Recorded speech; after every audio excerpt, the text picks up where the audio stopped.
four-stroke EFI gas engine may be helpful to your understanding of Mercury products.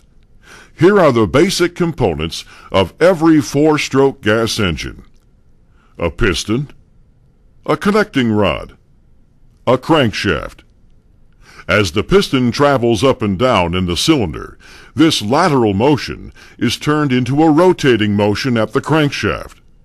The longer the stroke of the piston, the larger the displacement of gas and air occurs in the cylinder.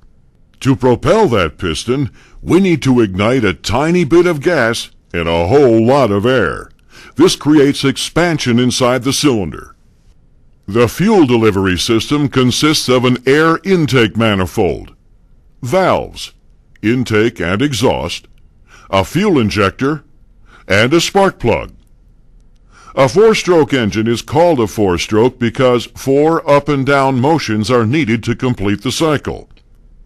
In the first stroke, the piston travels downward as the intake valve opens and a mixture of air from the atmosphere and a metered amount of gas from the electronic fuel injector enter the cylinder.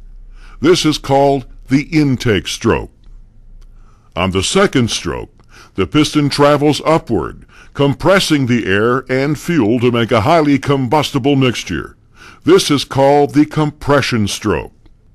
At this point, the spark plug fires, sending the piston downward from the expansion of the air and gas mixture. This is the combustion stroke. The fourth stroke is the exhaust stroke. As the piston travels upward, the exhaust valve opens to release the burned air-fuel mixture. When the piston reaches the top of this stroke, the intake valve opens and the cycle begins all over again. It takes 1 up and down motion, or 2 strokes of the piston, to create 1 revolution of the crankshaft. RPMs, or revolutions per minute, is how many times the crankshaft rotates within that minute.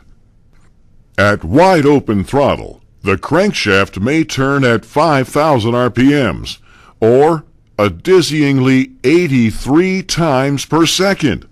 Meanwhile, the piston traveled up and down 166 times in that same second. Want to see how fast that is? Now, that's fast. Let's see it again. Amazingly, the four-stroke EFI engine does this smoothly, quietly, and reliably for years and years of operation.